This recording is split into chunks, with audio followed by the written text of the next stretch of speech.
Assalamualaikum warahmatullahi wabarakatuh. Hashim bin Thabit adalah seorang sahabat Nabi yang gagah berani dalam berjihad di jalan Allah. Beliau tak gentar ketika mengikuti peperangan menghadapi musuh-musuh Allah.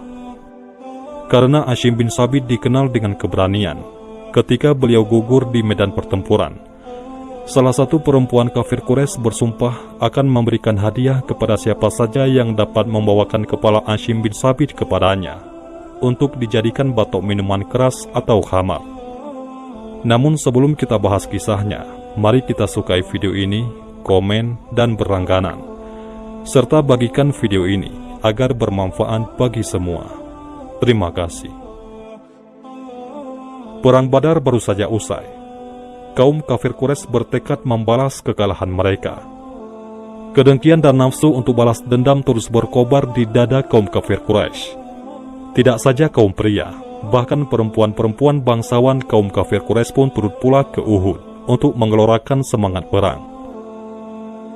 Di antara para wanita itu, terdapat Hindun binti Utbah, yaitu istri Abu Sufyan bin Harbi, Ruaitah binti Munabbih, istri Amr bin As, Sulafah binti Sa'ad beserta suaminya, yakni Tolhah dan 3 orang anak laki-lakinya, Musafik, Julas, dan Kilab, serta banyak lagi wanita-wanita lainnya.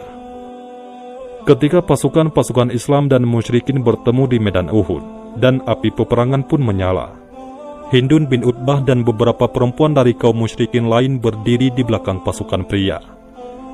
Mereka memegang rebana dan menabuhnya sambil menyanyikan lagu peperangan. Lagu-lagu mereka membakar semangat pasukan berkuda, membuat para suami bagai terkena sihir. Pertempuran pun usai. Kaum kafir Quraisy meraih kemenangan pada peperangan tersebut. Para wanita Quraisy berlompatan, berlarian ke tengah medan pertempuran, mabuk kemenangan. Mereka merusak mayat-mayat kaum muslimin yang gugur dalam pertempuran tersebut.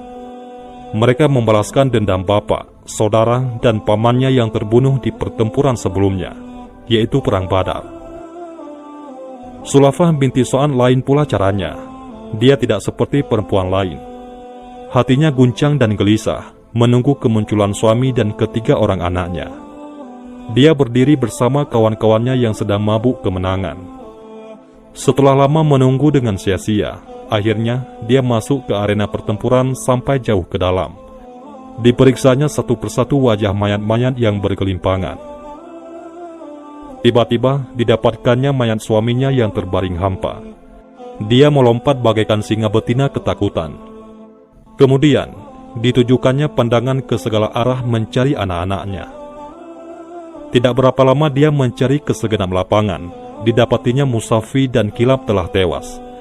Namun Julas masih hidup dengan nafas kembang kempis. Kemudian ditatapnya wajah anaknya seraya bertanya, "Siapa lawan yang menjatuhkanmu?" Dengan nafas putus nyambung, Julas menjawab, "Hashim bin Thabit." Dia pula yang memukul roboh Musaffi. Belum habis dia berbicara, nafasnya sudah putus. Sulafah binti Sa'id bagaikan orang gila. Dia menangis dan meraung sekencang-kencangnya. Dia bersumpah tidak akan makan dan menghapus air mata, kecuali bila orang Quraisy membalaskan dendamnya terhadap Hashim bin Thabit, dan memberikan batok kepala Hashim kepadanya untuk dijadikan mangkok tempat minum khamar. Dia juga berjanji akan memberikan hadiah dan uang yang banyak bagi orang yang dapat menyerahkan Hashim bin Thabit kepadanya, baik hidup atau mati. Janji Sulafah itu tersiar cepat ke seluruh Quraisy. Setiap pemuda Makkah berharap mereka dapat memenangkan lomba itu dan membawa Hashim kepada Sulafah untuk memperoleh hadiah besar yang dijanjikannya. Seusai perang Uhud, kaum muslimin pun kembali ke Madinah. Mereka membicarakan pertempuran yang baru dialami. Sama-sama memperlihatkan rasa sedih atas pahlawan-pahlawan yang syahid, memuji keberanian orang-orang yang terluka, dan sebagainya. Mereka pun tidak ketinggalan menyebut nama Hashim bin Thabit yang dikatakan sebagai pahlawan gagah tak terkalahkan. Mereka kagum bagaimana Hashim mampu merobohkan 3 bersaudara sekaligus. Seorang di antaranya berkata, "Itu soal yang tidak perlu diherankan. Bukankah Rasulullah pernah mengingatkan ketika beliau bertanya beberapa saat sebelum berkobar perang Badar, "Bagaimana caranya kamu berperang?" Lalu Hashim tampil dengan busur panah di tangan, lalu berkata, "Jika musuh berada di hadapanku 100 hasta, aku panah dia. Apabila musuh mendekat dalam jarak tikaman lembing, aku bertanding dengan lembing sampai patah. Jika lembingku patah, kuhunus pedang, lalu aku main pedang." Maka Rasulullah bersabda, "Begitulah berperang. Siapa yang hendak berperang, berperanglah seperti Hashim." Tidak berapa lama setelah perang Uhud, Rasulullah memilih 6 orang sahabat untuk melaksanakan suatu tugas yang penting, dan beliau mengangkat Hashim bin Thabit sebagai pemimpin. Orang-orang terpilih ini berangkat melaksanakan tugas yang dibebankan oleh Rasulullah kepada mereka. Di tengah jalan, tidak jauh dari Makkah, sekelompok kaum Huzail melihat kedatangan mereka. Kelompok itu segera mengepung mereka dengan ketat. Hashim dan kawan-kawan dengan sigap menyambar pedang masing-masing dan siap siaga menghadapi segala kemungkinan. Orang-orang Huzail berkata, "Kalian tidak akan berdaya melawan kami. Demi Allah, kami tidak akan berlaku jahat terhadap kalian jika kalian menyerah. Kalian boleh mempercayai sumpah kami dengan nama Allah." Para sahabat Rasulullah berpandangan satu sama lain seolah-olah bermusyawarah, sikap apa yang harus diambil. Hashim menoleh kepada kawan-kawannya seraya berkata, "Aku tidak dapat memegang janji orang-orang musyrik itu." Kemudian diingatnya sumpah Sulafah untuk menangkapnya. Hashim kemudian menghunus pedangnya sambil berdoa, "Ya Allah, aku menjaga agamamu dan berperang karenamu. Maka lindungilah tulang dan dagingku, jangan biarkan seorang musuh pun dapat menjamahnya."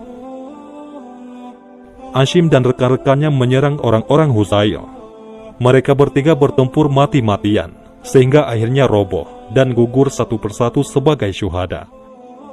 Adapun kawan Hashim 3 lagi menyerah sebagai tawanan. Mereka dikhianati oleh kaum Huzail yang tidak memenuhi janjinya. Pada mulanya, kaum Huzail tidak mengetahui bahwa salah seorang di antara korban mereka adalah Hashim bin Thabit. Namun setelah tahu bahwa salah satunya adalah Hashim, mereka pun girang bukan kepalang, karena membayangkan hadiah besar yang akan diperolehnya. Hanya beberapa saat setelah kesyahidan Hashim bin Thabit dan kawan-kawan, kaum Quraisy telah mencium beritanya. Karena kaum Huzail tinggal tidak jauh dari kota Makkah, para pemimpin Quraisy segera mengirim utusan kepada pembunuh Hashim, meminta kepala Hashim untuk menghilangkan dahaga Sulafah binti Sa'ad dan menyempurnakan sumpahnya. Para pemimpin Quraisy membekali para utusan itu dengan uang yang memadai dan menyuruh mereka menyerahkan seluruh uang itu kepada kaum Huzail demi untuk mendapatkan kepala Hashim. Kaum Huzail pergi mencari jasad Hashim untuk memisahkan kepalanya dari jasad. Tetapi dengan kuasa Allah, tiba-tiba mereka dikejutkan oleh sarang lebah dan gerombolan serangga yang menyerang dari segala arah. Ketika mereka hendak menghampiri tubuh Hashim yang telah menjadi jasad, serangga itu terbang menyerang, menggigiti muka, mata, dan kening. Bahkan seluruh tubuh mereka lumpuh dari gigitan, sehingga mereka tidak bisa mendekati jenazah Hashim. Setelah mereka mencoba berulang-ulang menghampiri jasad Hashim, mereka selalu gagal, akhirnya menyerah. Biarkanlah dahulu sampai malam. Biasanya bila hari telah malam, mereka terbang. Maka tinggallah jasad itu untuk kita, kata seseorang. Mereka kemudian duduk menunggu sampai malam. Namun ketika langit mulai gelap, tiba-tiba kilat dan petir menggelegar sambung menyambung. Hujan pun turun dengan lebatnya, bagai dicurahkan dari langit. Setahu mereka, belum pernah terjadi hujan sedemikian lebat. Dengan cepat air mengalir dari tebing-tebing memenuhi sungai-sungai dan menutup permukaan lembah. Banjir besar segera datang melanda segala yang ada. Tatkala hujan berhenti dan langit pun kembali cerah, pasukan Bani Huzail bersorak girang. Mereka ingin segera mencari dan menemukan jasad Hashim. Dengan terbayang-bayang harta yang akan ia peroleh dari dibawanya kepala Hashim bin Thabit. Semua orang dari pasukan Bani Huzail dengan cermat menyisir pohon dan semak-semak tempat terbunuhnya Hashim. Namun tak kunjung ditemukannya jasad Hashim. Dengan rasa kesal dan marah, Bani Huzail pun pulang tanpa membawa hasil. Doa Hashim bin Thabit telah dikabulkan oleh Allah Subhanahu wa Ta'ala. Jenazahnya tidak dapat disentuh sedikit pun oleh orang-orang kafir. Semoga Allah menghanyutkannya menuju sungai di surganya. Allah Subhanahu wa Ta'ala memperkenankan doa Hashim bin Thabit. Allah menjaga hamba-hambanya yang bertakwa, yang memperjuangkan agamanya, menjaga kesuciannya dari tangan-tangan keji musuh-musuh Allah. Kisah ini mengajarkan kepada kita agar senantiasa berdoa dan yakin akan kekuatan doa. Karena hal yang sangat tak mungkin akan menjadi mungkin dengan kekuatan doa. Dan yang terpenting adalah selalu mendekatkan diri kepada Allah Subhanahu wa Ta'ala. Wallahu a'lam bishawab.